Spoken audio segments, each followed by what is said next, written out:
시험 보실 때 보면은 문제에서 물어보는 목차를 쓰셔야 되는데 항상 목차를 만들면은 좀 곤란합니다. 그러니까 문제에서 나는 목차대로 쓰고 있습니다 라고 얘기는 하시는데 그 대표적인 게 보면은 좀 이따 나오겠는데 어쨌든 2교시를 진행을 할 겁니다. 사진 잘 찍어 주시고요. 자, 2교시 시작할 건데 그 2교시 2번 같은 경우 그냥 예입니다. 은이동 현상에 대한 발열과 반단선에 의한 화재의 정의 및 특징과 대책에 대해서 설명하시오. 문제가 이렇게 나왔습니다. 그러면은 꽤 많은 분들이 이제 익숙한 문제다 보니까 자기가 알고 있는 목차를 써버립니다. 거기다가 전부 다. 문제에서 요구한 정의가 안 나오고 그냥 자기가 알고 있는 정의, 그런 목차대로 씁니다. 그러면은 물어본 대로 답을 쓰지 않은 결과가 됩니다. 그리고 다시 한번 정규반에서도 말씀드리고 평가반에서도 말씀드리는데 우리는 자격증 시험을 보러 오신 거지 노벨상을 받으러 오신 분들이 아닙니다. 그러다 보면은 자격증에 맞는 공부를 하시는 게 대단히 효과적입니다. 그래서 2교시 1번 같은 경우 생활형 숙박시설을 오피스텔 용도로 변경하려는 경우 얘는 굉장히 시사성이 높았어요. 그래가지고 한 번은 나온다 해가지고 1호 평가반 같은 경우는 2번 평가했습니다. 근데도 설마 나오겠어 해서 버렸으면 어쩔 수가 없습니다. 그래서 그 보면은 생활형 숙박시설 얘들은 이제 소위 말해서 예전에 투자를 굉장히 많이 했었죠. 갭 투자를 많이 했었는데 정부에서 얘네들은 그 오피스텔 용도가 아니고 주거 용도가 아니다 보니까 얘네들은 숙박시설이다 이러다 보니까 재산상으로서의 가치가 급격히 떨어지다 보니까 민원의 소지가 되게 많았었죠. 그래가지고 우리 복도가 생활형 숙박시설이 미흡하다 보니까 그게 미흡하다 하더라도 특정 시험을 합격하면은 우리가 오피스텔 용도로 인정해 드리겠습니다라고 해가지고 가이드라인이 나왔죠. 그리고 법에도 있습니다. 그래서 생활형 숙박시설 같은 경우 보면은 얘 관련돼서는 이제 문제는 안 나올 겁니다. 시사성이다 보니까 단발성 문제인데 근데 복도 이런 거는 문제가 나옵니다. 그래서 10점짜리로 해가지고 건축법에 따른 복도의 사이즈는 어떻게 되는지 복도의 재질은 어떻게 되는지 그런 거는 다 물어볼 수 있습니다. 그래서 한번 보시겠습니다. 생활형 숙박시설 같은 경우 보면 기본적으로 보면은 얘네들은 어떤 용도죠? 숙박시설입니다. 그러다 보니까 숙박시설인데도 불구하고 우리가 알고 있는 숙박시설 같은 경우에는 취사가 안 됩니다. 바닥난방 안 됩니다. 예. 그리고 세탁시설 그런 게 실내 없습니다. 근데 얘는 생활형 숙박시설 같은 경우는 보면은 취사도 가능하고 바닥난방도 가능하고 그리고 세탁도 가능하죠. 게다가 얘네들 같은 경우 보면은 또 가장 문제점이 구조적으로 위험합니다. 복도식으로 구성되어 있다 보니까 화재가 발생했을 때 열이나 연기가 확산 속도가 빨라질 수 있습니다. 그 말의 의미는 또 뭐 있습니까? 피난 안전성이 떨어진다는 거죠. 그리고 실마다 관리 주체가 틀릴 수 있습니다. 그러니까 관리실은 따로 있는데 그러니까 소유자가 다양하겠죠. 각자 투자를 했다 보니까. 그래서 관리 주체가 다양한 문제점이 있습니다. 그리고 얘네들은 아까 전에도 말씀드렸지만은 건축법에 따른 복도의 폭을 확보를 못 합니다. 그러다 보니까 건축법에서는 보면은 양쪽에 거실이 있는 경우에는 1.8m 이상 복도 폭을 유지하라고 명시를 하고 있는데 이 생활형 숙박시설 같은 경우 보면은 1.8m를 만족하지 못합니다. 그러다 보니까 1.5m에서 1.8m 요 사이 아니면 그보다도 더 좁을 수 있습니다. 그러다 보니까 법에서는 그러면은 이러이러한 위험성이 있고 피난 안전성도 떨어지는데도 불구하고 오피스의 용도로 쓰려면은 우리가 화재 시뮬레이션하고 피난 시뮬레이션을 수행한 다음에 그 다음에 화재 시뮬레이션하고 피난 시뮬레이션하고 엎어서 동영상으로 커플링 방식으로 했을 때 진짜 화재가 발생했을 때 사람들이 진짜 잘 도망갈 수 있다라고 판단되면은 우리가 오피스텔 용도로 변경해 드리겠습니다. 이런 내용이죠, 골자가. 그래서 이거는 절차 이런 게 나올 줄 알았는데 갑자기 목적, 요건, 그리고 모의 실험, 시나리오 적용 해가지고 한 번 했습니다. 평가반에서는. 그래서 만약에 줌을 듣고 있는 줌에서 계시는 1호반 분들 만약 이거 못 썼으면은 좀 곤란합니다. 이 문제 같은 경우는 여기 계신 분들 기준이 아니고 1호반, 평가반 같은 경우 보면은 뭐 시사성으로 해가지고 나 이거 가지고 있었어. 그러면은 잘 쓰셨으면 상관없습니다. 근데 내일 모레 합격을 앞두고 있는 분께서 요거를 놓쳤다 그러면 좀 문제는 좀 심각해집니다. 이상한 문제를 선택할 수밖에 없는 상황이 도래합니다. 그래서 목적 같은 경우 보면은 복도폭에 문제가 돼서 용도 변경이 어렵다 보니까 복도폭을 완화를 해줘야 되겠다. 그때 보니까 시뮬레이션 돌려야 된다. 뭐 이런 내용이 있습니다. 그리고 적용 대상 요건. 그래서 여기서 보시면은 3번에서 보시면은 인명안전 기준. 얘는 인명안전 기준 자체는 무조건 별표입니다. 그러니까 생활형 숙박시설 이 문제 때문에 그런 게 아니고 인명안전 기준은 잊혀질만 하면 한 번씩 나옵니다. 그리고 성능위주 설계 가이드라인 아까 아침에 1교시 때도 말씀하셨는데 성능 관련된 문제는 전부 다 우리나라에서 성능위주 설계를 하지 않을 때까지는 무조건 영순입니다. 가져가셔야 됩니다. 가이드라인도 그렇고 거기에 따른 기준도 그렇고.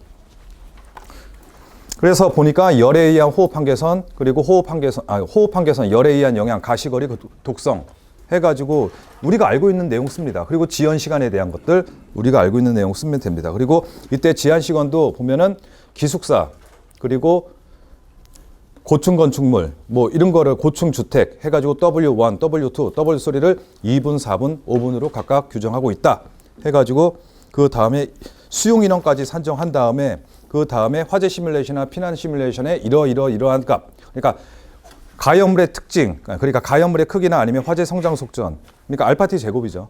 그래서 패스트로 적용하고 그때 화재 시뮬레이션을 수행하고 그다음 피난 시뮬레이션도 수행했을 때 도망간다고 적정성이 판단되면은 용도 변경 가능합니다. 이런 내용이죠. 그래서 어렵지는 않습니다. 어렵지는 않은데 이거를 소위 말해서 공부를 하시고 있는 분들이나 이런 분들은 생소할 수 있습니다. 그래서 평가반에 계신 분들은 이거 못 썼으면 좀 곤란합니다. 자, 은이동 현상하고 그리고 반단선. 그래서 은이동 현상은 반복 기출 문제였고요. 그리고 반단선 같은 경우에는 신규 문제였는데 신규 아닌 신규 문제죠. 그래서 뭐 정규반, 심화반 때 해가지고 은이동 현상도 한 번은 우리가 언급했고 그리고 반단선 현상은 여기 계신 분들이 너무 잘 알죠.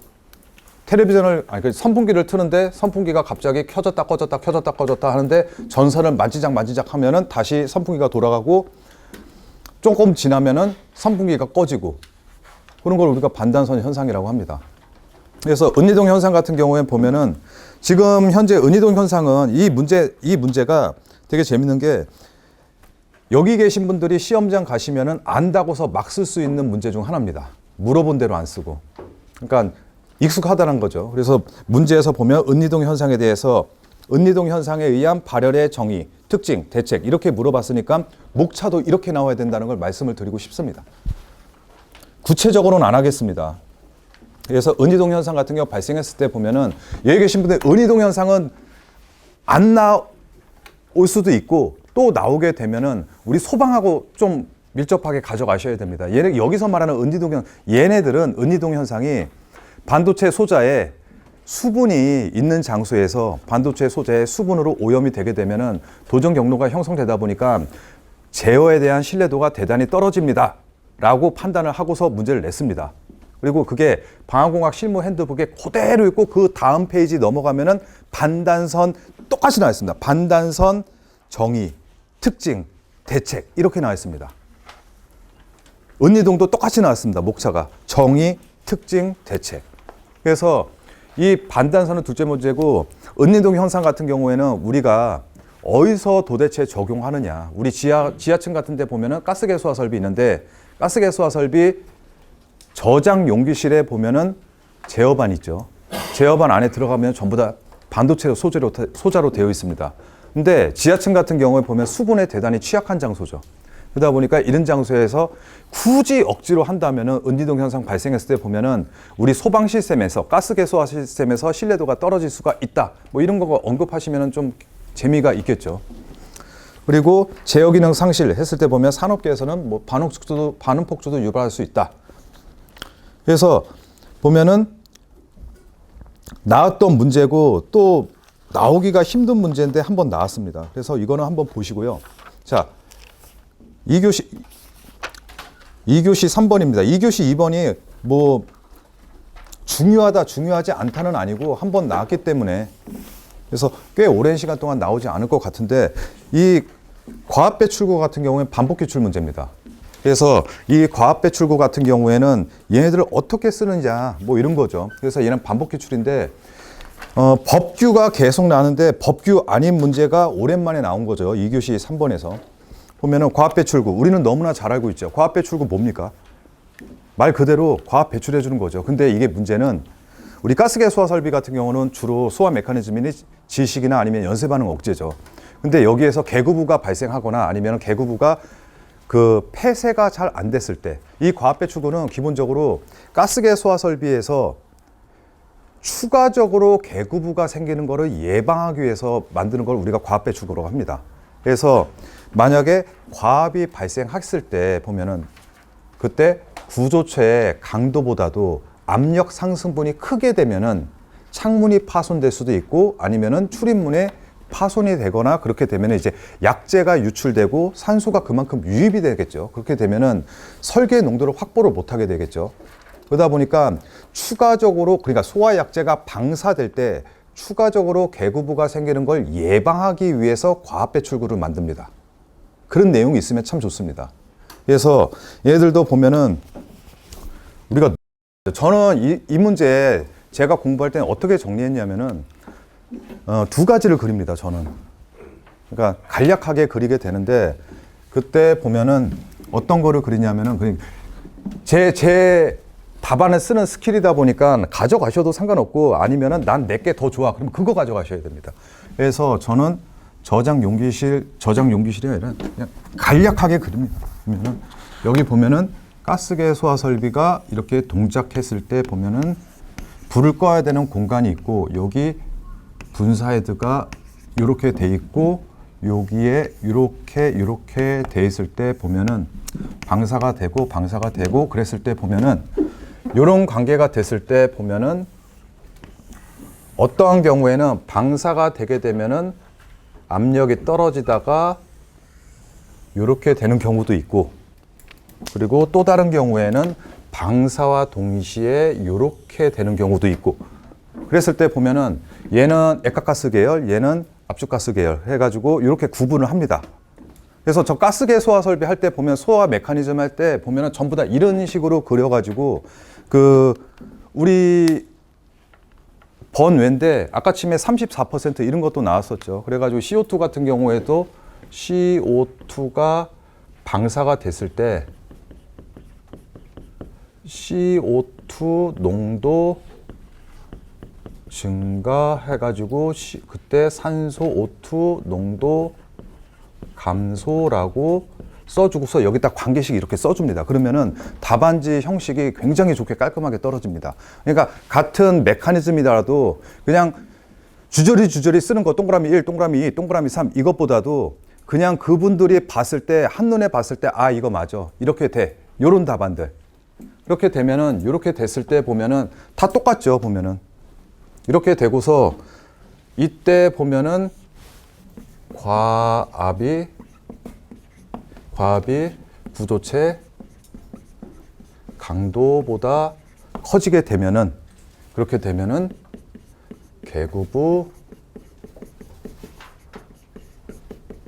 형성되다 보니까 약재 유출되고 산소 유입되고 그러다 보니까 지식 소화 효과를 만족하지 못한다더라. 그러다 보니까 소화 실패한다더라. 뭐 이렇게 되는 거죠. 그래서 별거 아닌 건데 이제 답 보시면은 이거 문제는 없습니다. 그래서 CO2 이런 애들 같은 경우 CO2 소화 설비 같은 경우 방사와 동시에 주변의 온도가 떨어지죠. 주변의 온도가 떨어져서 부합 형성됩니다. 부합 형성된 다음에 화염을 만나게 됩니다. 화염을 만났을 때 얘네들이 부피 팽창합니다. 부피 팽창하는 양에 비례해서 압력 상승합니다. 압력 상승했을 때 이런 관계가 됐을 때 개구부 형성되다 보니까 소화 실패한다더라. 압축가스 계열도 동일합니다. 이렇게 됐을 때 보면은 영양 요소를 쓰다 보니까 면적 이거는 써도 그만 안 써도 그만입니다. 엄연히 말하면은 물어본 게 아니다 보니까. 그래서 보면은 설계시 고려사항 했을 때 보면은 배출구의 위치, 크기, 양압, 부압 고려하고 약재량 및 실의 내압 강도 그리고 배출구의 개수 뭐 이렇게 돼 있는데 이거는 기출 문제 그때 당시에 답안은 이거였고 그리고 화재 안전 기준 그러니까 화재 안전 기술 기준 해설서에 보면은 또 똑같이 나와 있는데 그거를 막 나열해 놨습니다. 나열해 놓은 거를 여기는 간략하게 적어 놓은 겁니다. 둘 중에 아무거나 쓰셔도 상관은 없습니다. 그래서 과합배출구 같은 경우 보면은 얘만 이제는 지금은 이게 나왔지만은 다음번에 나올 게 과합배출구 면적 관련해 가지고 물어볼 겁니다. 과합배출구 면적 이런 문제가 나오더라도 얘들 과합이나 부합이 발생했을 때 그 걔네 메커니즘을 반드시 써주셔야 됩니다.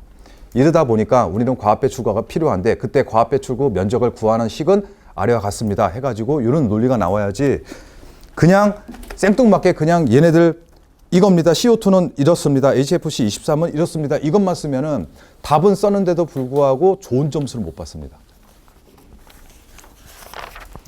자, 창고시설 2-4번입니다. 창고시설 화재안전 기준에서 정하는 다음 사항에 대해서 설명하시오 해서 1, 2, 3, 4 이렇게 되어 있습니다. 그래서 라지드롭 스프링클러의 헤드의 정의 얘는 화재안전 기술기준 해설서에도 보면 창고시설 화재안전 기술기준 해설서에도 나와 있고 그리고 소화용 헤드 형식성 및 제품 검사 기술 기준 거기에도 똑같이 나와 있습니다. 그래서 라지드롭형 같은 경우 보면은 표준형 헤드인데 물방울의 크기를 크게 한 거죠. 그래가지고 물방울 크기를 크게 해가지고 창고 시설이나 아니면 화재 플럼이 강한데 보면은 화재를 제어 진압하겠다. 용도가 그렇습니다. 그래서 항상 말씀드리지만은 정규반에 계신 분들도 그렇고 심화반에 계신 분들도 계셔가지고 말씀드리는데 우리는 모든 스프링클러 헤드의 특징은 감지 특성하고 방사 특성입니다. 뭐 가격이 저렴하다 아니면은 뭐 어디 화재에 적응성이 있다 이런 거 필요 없습니다. 그래서 우리 헤드의 특징은 그러니까 감지 특성 그리고 방사 특성 해서 감지 특성 같은 경우에는 RTI 표시 온도 C 그리고 방사 특성 같은 경우에는 오리피스의 크기 방사되는 각도 설치되는 위치 이런 거에 따라서 방사 특성이 다 결정되죠. 그래 그 다음에 그 방사 특성에 따라서 화재가 제어되는지 화재가 진압되는지 그래서 여기 같은 경우 보면은 라지드롭형 스프링클러 헤드란 뭐 동일 조건의 수압 압력에서 큰 물방울을 방출해서 화염의 전파 속도가 빠르고 발열량이 큰 저장 창고 등에 발생하는 대형 화재에 진압할 수 있는 헤드를 의미합니다 라고 되어 있습니다. 법이라서 뭐라고 말할 건덕지가 없습니다. 자, 그 다음에 보면 라지드롭형 헤드 특징 했을 때 보면 감지 특성, 방사 특성 나와 있습니다. 그러니까 우리 보면은 라지드롭형 헤드 얘네들 보면은 소방용 헤드의 형식성 및 제품 검사 기술 기준에 가게 되면은 얘네들 특징 해가지고 나오는데 특징이 아니라 얘네들 특징 했을 때 보면은 링크 걸려 있는데 보면 RTI 해서 조기 반응형 그리고 특수 반응형 그리고 표준 반응형 해가지고 그때 RTI 값만 나와 있습니다. 그래서 그 RTI 값을 유추해가지고 그때 관계식은 이러이러합니다. 실질적으로 보면 특징 했을 때 보면 RTI 해가지고 관계식 있고 RTI 값에 따른 분류 요것만 있어도 상관은 없습니다. 관계식 있으면 더 좋겠죠. 자, 방사 특성 같은 경우에는 거기에서는 법에서는 보면은 K 값을 162 플러스 마이너스 8로 규정하고 있습니다. 그리고 3번하고 4번 같은 경우에는 보면은 라지드롭형 스프링클러를 습식으로 해야 되는 이유 그리고 높이가 4m 이상의 창고에 평상시 최고주의 온도에 관계없이 표시 온도가 121도 이상인 것을 설치해야 되는 이유 둘 다 보면은 화재 안전 기술 기준 해설서에 이렇게 똑같이 나와 있습니다. 그래서 창고 시설 같은 경우 보니까 연소 확대가 빠르다 보니까 얘네들 물방울 입자가 상대적으로 커야 됩니다. 이렇게 돼 있죠. 그래서 물방울 입자가 상대적으로 크게 해야 된다. 나중에는 이런 게 메커니즘으로 나올 수 있습니다. 물방울 크기에 따라서 얘네들이 어떤 소화 특성을 갖는지. 그래서 물방울 크기가 큽니다. 그러면은 부력 플럼보다 침투 속도가 더 빠를 수 있겠죠. 그러니까 부력 플럼보다 종말 속도가 빠를 수 있습니다. 물방울의 크기가 크다 보니까. 그렇게 되면은 침투율이 높아집니다. 침투율이 높아지면은 가연물 상단을 적실 수가 있습니다. 가연물 상단을 적시게 되면 우리 그 표면 냉각이라 그러죠. 그래서 표면 냉각이 크다 보니까 이런 거 한다. 그리고 높이가 4m 이상의 창고 시설 같은 경우 얘가 기술 기준 해설서 보면은 똑같이 두 개가 나와 있습니다. 공장 이런 데 보면은 121도씨 왜 씁니까? 이렇게 나와 있고 창고 시설에 똑같이 나와 있습니다. 그래서 얘네들 보면은 얘네들 소위 말해가지고 창고 시설 같은 데 불났을 때 한 번에 스프링클러 여기저기에서 막 터져가지고 유량이 감소되는 걸 막겠다 뭐 이런 거죠. 그래서 얘네들 같은 경우 보면은 높은 표시 온도를 사용해 가지고 헤드가 한 번에 많이 대량으로 방사가 돼서 유량이 부족한 현상을 막겠다는 거죠. 그래서 보면 똑같은 내용입니다. 그래서 보면은 천장에 설치된 낮은 스프링클러 헤드 같은 경우, 낮은 작동 온도의 스프링클러가 다수에 개방됐을 때 보면은 가압 송수 장치의 설계 용량보다 초과할 수 있고, 그러다 보니까 살수密도가 떨어지다 보니까 화재가 제어가 실패합니다. 뭐 이런 논리가 돼 있습니다. 이런 말이 있습니다. 이게 기술 기준 해설서에 그대로 나와 있어가지고 어떻게 할 수가 없습니다. 만약에 이거를 나는 논리적으로 쓰겠다 해가지고 다른 논리 가지고 오시면은 좀 낭패 볼 수 있습니다. 자, 2교시 5번인데 2교시 5번 같은 경우에는 이거는 보면은 ILBP하고 프레저 사이드 프로포셔널 방식, 아마 이거 제가 저희 학원 홍보하는 게 아니고 저희 학원에만 이게 정확하게 돼 있을 겁니다. 딴 게 아니라 이게 다른 학원에서는 어떻게 하는지 관심도 없지만은 프레저 사이드 프로포셔널 같은 경우에는 보면은 정의가 구체적으로 나와 있습니다. 근데 ILBP는 정의가 어디에도 없습니다. 그래서 NFPA 거기를 하루 종일 찾아봤는데 ILBP가 이렇게 정의가 되어 있더라고요. NFPA에서 찾아온 거 그대로입니다.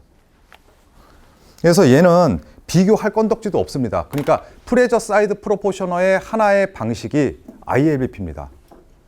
근데 프레저 사이드 프로포셔널 같은 경우에 1대1 방식인 반면에 ILBP 같은 경우에 1대 다수, 요거밖에 틀린 게 없습니다. 근데 거기에서 요것만 쓰면은 좀 추임새 잡기가 힘들다 보니까 차이가 뭡니까? 이게 보면은 어쨌든 비교를 해야 되는데 하나 가지고 다수의 저장 탱크를 방어하겠다. 그러면은 얘들 설비가 복잡해지겠죠.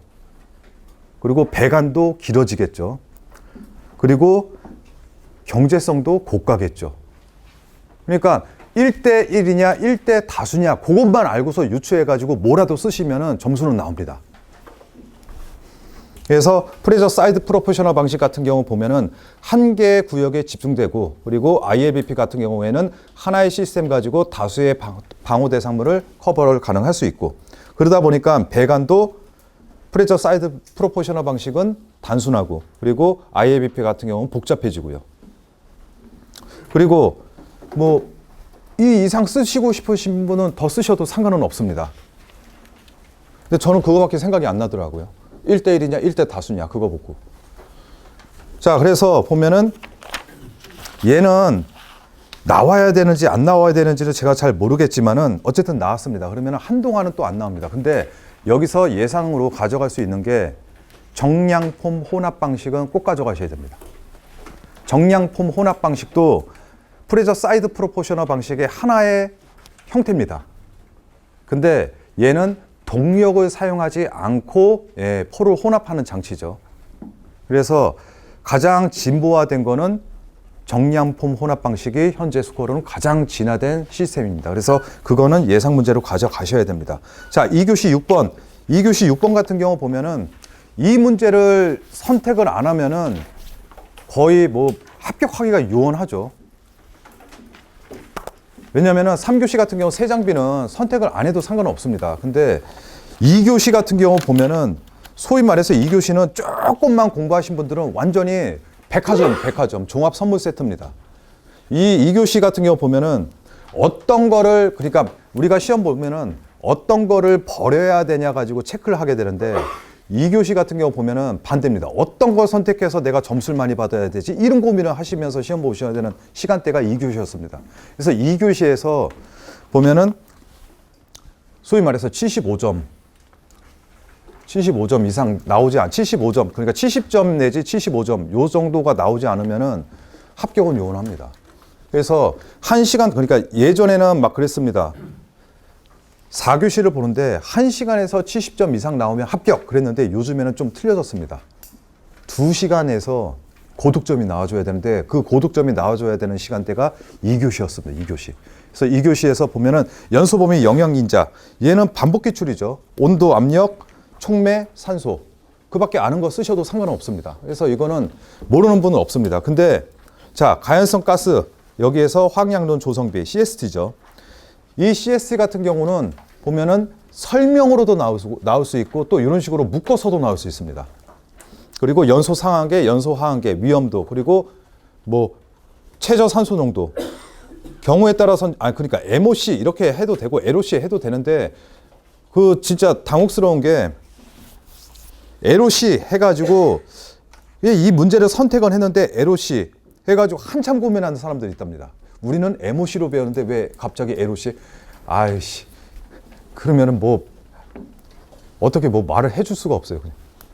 최소 산소 농도 이러면 되는 거죠. 뭐 했을 때 보면은 화학약농 조성비 우리가 설명 가능합니다. 완전 연소에 필요한 농도를 우리가 CST라고 그러고, 그때 이 CST 그러니까 이 문제는 설명하는 것도 설명이지만 문제 배점이 채점할 때 배점이 보통 세 문제다 보니까 8점, 8점, 8점 이렇게 구성이 돼줘야지 24점 이렇게 확보가 되는데, 이 문제 같은 경우에는 앞에 1번하고 2번은 점수가 대단히 낮을 거예요.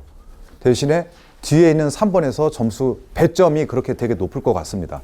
그랬을 때 보면은 여기에서 보면은 우리가 1번, 2번 얘네들은 정규반에 계신 분들도 잘 아시니까 뭐 상관은 없고, 보면은 최저 산소 농도까지 하고 부탄을 예시로 해가지고 2의 값 나머지 다 구해라. 근데 여기서 보면은 부탄의 완전 연소식을 작성하지 못하시면은 이 문제는 아웃입니다. 예. 부탄의 완전 연소비를 6.5라는 산소가 나와줘야지 우리가 말하는 공기물수를 구할 수 있고, 이에 따라서 CST 구할 수 있고, 이에 따라서 연소 상한계, 하한계, 그리고 위험도, 그리고 LOC 다 이거 구할 수 있죠. 그러다 보니까 여기서 6.5가 나왔으면은 나 이거 점수 잘 받았구나 라고 판단하시면 되고, 만약에 6.5가 안 나왔다. 근데 내가 이 문제를 선택했다. 그러면은 올해부터 공부 열심히 하셔야 됩니다. 진짜로. 그래서 자 보시면은 부탄 1몰이 완전 연소하기 위해서는 6.5개의 산소 몰수가 필요합니다. 그랬을 때 보면은 대기 중에서 산소가 21%다 보니까 21%, 0.21이 들어간 거고, 그때 보면은 약 30.95몰이 들어옵니다. 공기몰수가. 그래서 CST 구할 수 있고, 그 다음에 3.5 CST 그리고 0.5 CST 이거 모르는 분들은 없죠. 그래서 요거 각각 곱하게 되면은 약 10.96 그리고 1.72 값이 나오고, 이 위험도도 보면 LFL 위에서 보면 3.5 CST 그리고 0.5 CST 구하면은 똑같이 나오는 거죠. 그리고 최저 산소 농도도 똑같이 나옵니다. 그래서 이게 문제가 쉽다 어렵다의 문제가 아니고, 보면은 이런 거를 유추했을 때 보면은 앞으로 연소 관련된 계산 문제는 이렇게 그냥 사소하게 내가 나 이거 알고 있어 하고서 그냥 넘어갔던 것도 한번 이제 보셔야 된다는 거죠. 이제 그리고 완전 연소 반응식도 그렇고 이 문제도 그렇고, 이거 한번 풀어보신 분들은 쉽게 풉니다. 근데 시험장에서 처음, 그러니까 눈으로 본 분들은 시험장에서 보면은 이 문제가 생소합니다. 그래서 우리가 정규반 때도 그렇고 심화반 때도 그렇고 보면은 프로판 가지고는 많이 했죠. 프로판 가지고는. 그래서 프로판 가지고 했는데 왜 갑자기 부탄? 그러면 곤란하다는 거죠. 자, 에탄, 메탄, 에탄, 프로판, 부탄 했을 때 보면은 약 1.5씩 올라가죠. 그러니까 프로판 같은 경우에는 산소가 5개였는데 메탄은 뭐지? 그러면은 이 시골에서 올라오신 분들이죠. 촌사람들이죠. 그래서 얘네들은 1.5씩 상승한다더라. 그러면은 그냥 모른다 하더라도 뒤에 있는 뭐 4개 CO2, 5개 뭐 H2 모른다 하더라도 6.5만 나오면은 이거 계산하는데 별 문제는 없습니다. 그래서 이 6.5 나왔으면은 나머지 거 다 맞았다고 판단을 하겠습니다. 그래서 이거를 못 풀었으면은 2교시 때 이 문제를 못 풀었으면은 진짜 고득점이 안 됩니다. 그래서 2교시 같은 경우는 6번 반드시 잡아야 되고, 그리고 1번은 여기 계신 분들은 생소하다 보니까 안 잡으셔도 상관없는데, 합격을 하시려는 분들은 학원에서도 평가를 여러 번 했다 보니까 2교시 1번, 그리고 은이동 현상은 기본 문제니까 가져가시는 거고, 그리고 2교시 3번 했을 때 보면 과학배출구도 시험 보러 가기 전에 여러 번 평가했습니다. 그래서 얘도 잡아야 되는 거. 자, 그리고 라지드럽형 얘 정의 모른다 하더라도 특징, 그리고 습식으로 해야 되는 경우, 그리고 표시온도 얘도 화재안전 기술기준 했었어 해가지고 한번 풀이를 했습니다. 그러면은 얘도 잡아야 되는 문제. 5번 ILP 이거 잘 모르겠어. 이거 버리는 문제. 그러면은 2교시에서 보면은 이제 한 문제가 남잖아요. 그러면 어떤 거를 내가 써야지 점수를 고득점 받을까? 이걸 고민하시면서 접근하셨어야 돼요. 합격을 앞두는 분들은. 근데 여기 계신 분들 같은 경우에는 1번 난 몰라. 처음 봤어. 그리고 5번 난 몰라. 처음 봤어. 하더라도 나머지 거 2번하고 3번하고 4번하고 6번 이 정도는 이제 잡으셨으면은 예, 기분 좋게 학원 왔다 갔다 하시면 되죠. 자, 그래서 어쨌든 2교시 같은 경우에는 얘는 문제 풀이 할 게 없어요. 솔직히 말씀드려서. 어렵게 나온 문제는 하나도 없었습니다. 솔직히 말씀드려서 2교시 같은 경우에는. 우리가 정규반하고 심화반만 했어도 정확하게 했어도 2교시 같은 경우에는 그러니까 답에 맞춰서 쓰기는 힘들다 하더라도 아, 나 이거 뭔지 알아. 그래서 계산 문제 같은 경우에는 심화반 분들도 시험 보신 분들은 계산 문제는 무조건 맞았어야 됩니다. 계산 문제는. 그래서 어쨌든 간에 그 다음번 시험이 지금 100일도 안 남았어요. 8월달 시험이. 그러면은 여기 계신 분들은 오늘 문제 풀이 하시고서 아, 나 이 정도 점수 나왔을 것 같아 판단하시면은 월요일부터 다시 공부입니다. 그래서 어쨌든 간에 시험 보시냐고 대단히 애쓰셨고